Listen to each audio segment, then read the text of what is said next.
Bismillahirrahmanirrahim. Assalamualaikum warahmatullahi wabarakatuh. Anak-anak, berjumpa kembali pada pembelajaran akidah akhlak. Pada minggu yang lalu kita sudah mempelajari pengertian mukjizat, karomah, maunah, dan irhas. Bapak harap kalian masih ingat ya dengan pembelajaran yang lalu. Apa itu pengertian mukjizat?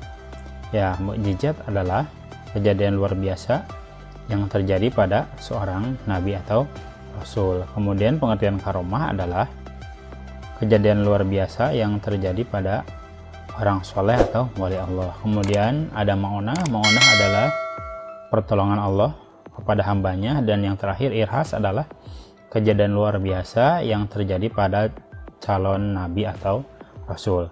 Nah, sebagaimana yang sudah Bapak beritahukan pada pertemuan yang lalu, pertemuan kali ini kita akan melanjutkan pembahasan tentang mukjizat, karomah, maunah, dan irhas.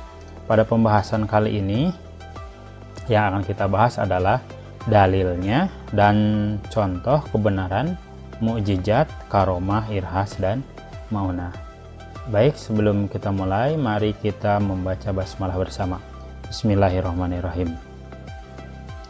Silahkan oleh kalian buka halaman 32, masih di buku yang sudah Bapak share di grup ya. Ya, materi kali ini adalah seperti yang tadi sudah dikatakan oleh Bapak, yaitu poin B, dalil nakli dan contoh kebenaran mukjizat, karomah, dan irhas serta maunah. Oke, kita mulai dari contoh yang pertama adalah contoh mukjizat Nabi Ibrahim. Ya, sebagaimana yang kita ketahui, salah satu mukjizat Nabi Ibrahim adalah selamat dari api yang membakarnya. Gitu ya.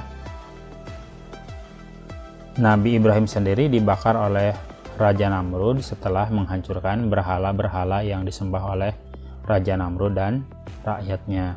Namun bukannya terbakar atau hangus, Nabi Ibrahim di sini justru menggigil kedinginan karena api berubah menjadi dingin. Dalilnya di sini ada surat Ibrahim ayat 69.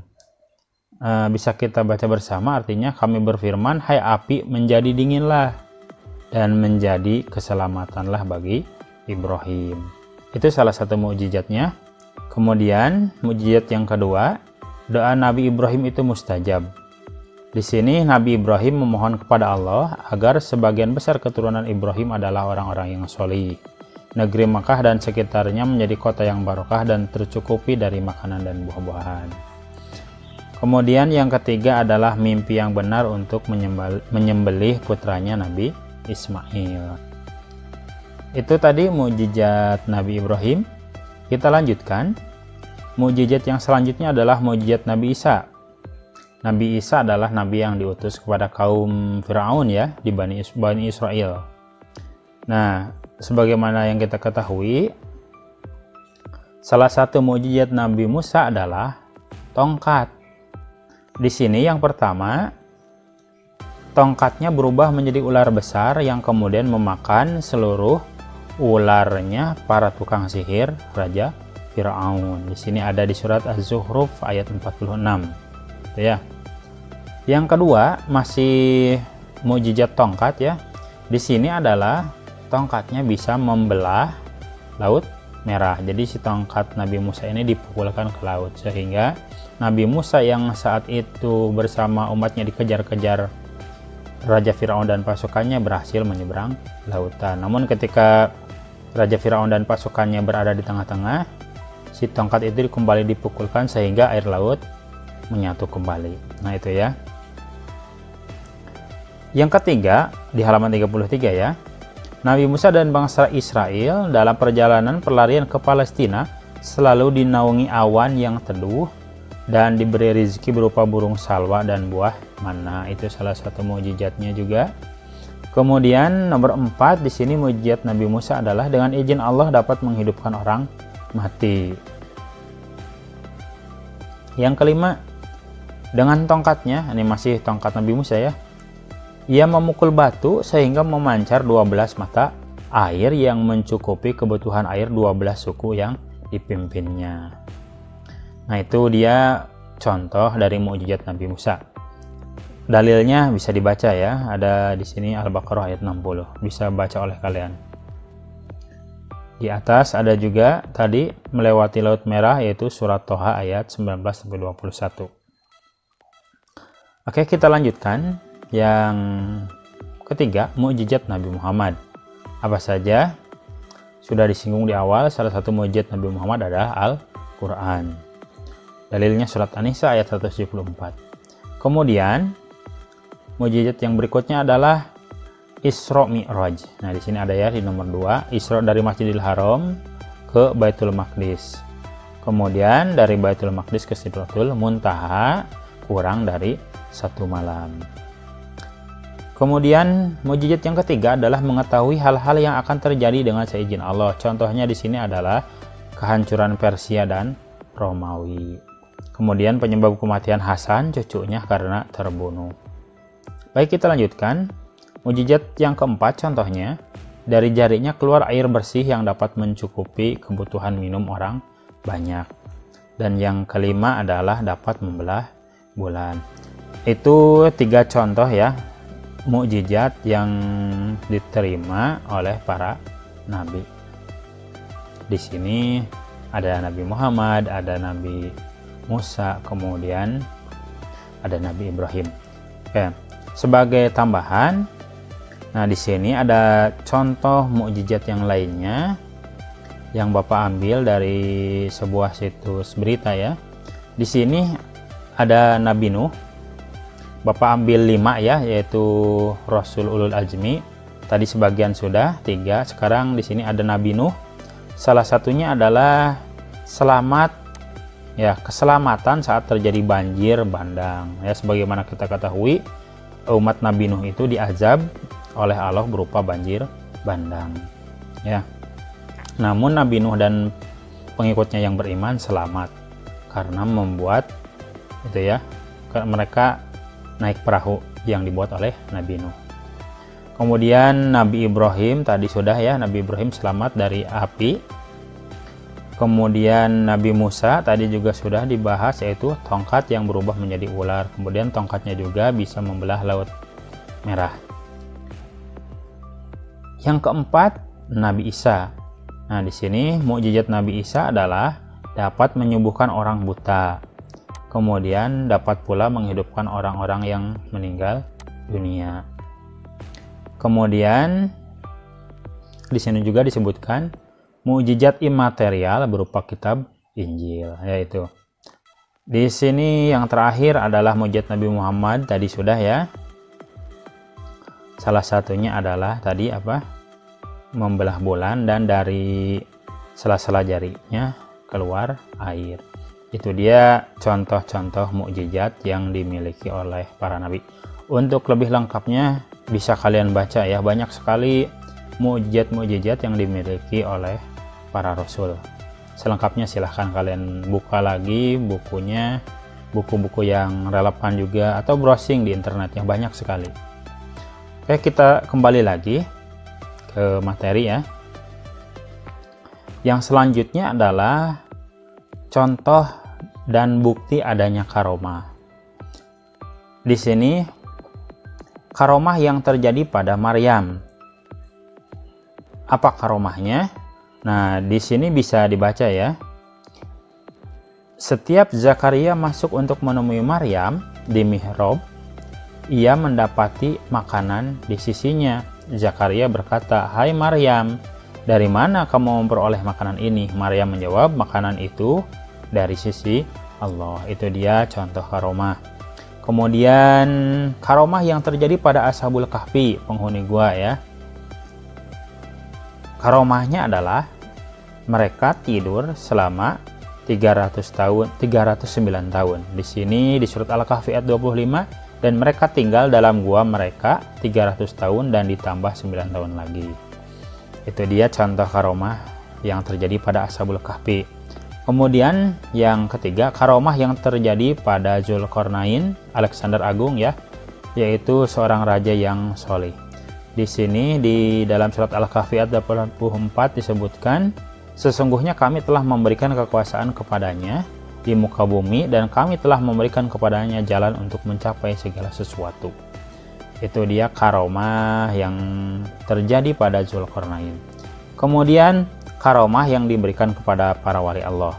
Kalau di Indonesia kita mengenal wali 9 atau wali songo. Di sini Bapak ada contohnya ya, karomah yang terjadi pada wali songo. Yang pertama, karomah Sunan Gresik. Sunan Gresik dikabarkan bisa menurunkan hujan. Doanya mujarab dalam menyelesaikan masalah serta mengobati penyakit. Ia pun bisa mengubah beras menjadi pasir. Wallahu a'lam ya. Kemudian karomah Sunan Ampel. Menurut kabar yang beredar, Sunan Ampel bisa melubangi bagian di masjid untuk dijadikan kiblat. Beliau juga pernah meninggal 9 kali serta bisa berjalan di atas air. Kemudian karomah Sunan Bonang. Sunan Bonang dipercaya bisa mengubah pohon aren menjadi pohon emas. Beliau juga bisa mengalahkan Brahmana dari India, mengalahkan musuh menggunakan tembaga dan gending tanpa menyentuh musuh. Kemudian ada karomah Sunan Derajat. Di sini ketika perahu Sunan Derajat terbalik, ada ikan yang menolongnya, yaitu ikan cucut dan cakalang. Kemudian beliau juga dikabarkan bisa memancarkan air dari lubang bekas umbi sehingga menjadi sumur abadi, membuat pohon siwalan menunduk sehingga bisa diambil buahnya, memindahkan masjid dalam jangka waktu semalam saja, serta menyadarkan orang menggunakan tembang serta gamelan. Kemudian karomah Sunan Kudus. Sunan Kudus bisa menyembuhkan penyakit atas izin Allah. Kemudian ada Sunan Giri, karomahnya bisa memasukkan pasir dalam kapal dan berubah seketika menjadi barang dagangan. Beliau juga bisa memetik buah delima tanpa memanjat. Karomah lainnya adalah melakukan adu kesaktian dengan begawan minto serta menyadarkannya. Yang selanjutnya karomah Sunan Kalijaga. Di sini selain memiliki amalan yang membuatnya dekat dengan Allah, Sunan Kalijaga juga bisa mengambil tumor dari perut seseorang dengan mudah. Kemudian beliau juga bisa mengubah gula aren menjadi emas. Yang selanjutnya, karomah Sunan Muria. Beliau ikut dalam menyebarkan agama Islam di Jawa Tengah. Dan yang terakhir adalah karomah Sunan Gunung Jati. Sunan Gunung Jati bisa berjalan di atas air, mengubah pohon menjadi emas, serta mengundang bala tentara. Nah, itu dia beberapa karomah yang dimiliki oleh Wali Songo. Mudah-mudahan sampai sini kalian paham ya. Selanjutnya, contoh irhas. Sebagaimana kita ketahui, irhas adalah kejadian luar biasa yang diberikan kepada calon rasul. Di sini contoh irhas yang terjadi pada Nabi Muhammad. Yang pertama, kegagalan tentara Abrohah menghancurkan Ka'bah. Kemudian peristiwa saat lahirnya Nabi Muhammad, yaitu terjadinya gempa hebat di Persia yang meruntuhkan bangunan-bangunan tinggi mereka. Kemudian padamnya api sesembahan kaum Majusi setelah lebih dari 1000 tahun tak pernah padam. Kemudian langit yang terang pada waktu fajar ketika Nabi Muhammad lahir. Kemudian yang selanjutnya adalah dibedahnya dada Nabi Muhammad oleh malaikat, yaitu ketika Nabi Muhammad berada dalam asuhan Halimah Sa'diyah. Tuh. Yang selanjutnya, Nabi Muhammad selalu dinaungi awan yang teduh. Kemudian Nabi Isa, di sini Nabi Isa bisa berbicara. Jadi ketika bayi, Nabi Isa itu sudah bisa berbicara. Kemudian di sini bayi Ismail yang menendang tanah sehingga mengeluarkan air Zam-Zam. Kemudian Nabi Musa yang selamat sampai istana Fir'aun meskipun dihanyutkan di sungai Nil yang ganas. Itu dia contoh irhas ya. Ada di halaman 36. Kemudian Ma'unah ya, dalil yang menunjukkan Ma'unah. Di sini ada Al-Maidah ayat 120. Ma'unah ini seperti sudah pernah Bapak sebutkan pada pertemuan yang lalu, contoh maunah adalah diberikan Allah kepada hambanya. Misalnya seorang nenek yang terkurung dalam rumah yang terbakar. Nenek tersebut dapat membobol tembok yang kokoh dan selamat dari kebakaran. Ini disebut maunah karena secara akal sehat tidak mungkin seorang nenek-nenek yang dari fisiknya lemah ya bisa membobol tembok yang kokoh. Atau juga misalnya peristiwa tsunami Aceh ya. Tidak sedikit orang yang selamat dari tsunami Aceh yang begitu dahsyat ya. Itu juga adalah salah satu contoh maunah. Yang terakhir adalah hikmah adanya mukjizat, karomah, iras, dan maunah. Di sini ada beberapa hikmah ya, bisa kalian baca apa saja poin-poinnya. Kemudian di sini ada juga contoh perilaku yang mencerminkan keyakinan terhadap mukjizat. Bisa kalian baca juga ya. Ya. Itu saja materi kali ini.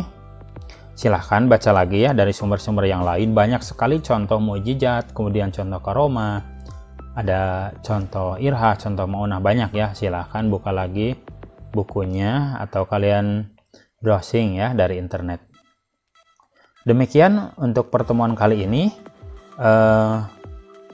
Pertemuan yang akan datang, insya Allah kita akan membahas tentang materi bab 3, yaitu membiasakan akhlak terpuji, ikhtiar, tawakal, sabar, syukur, dan qanaah.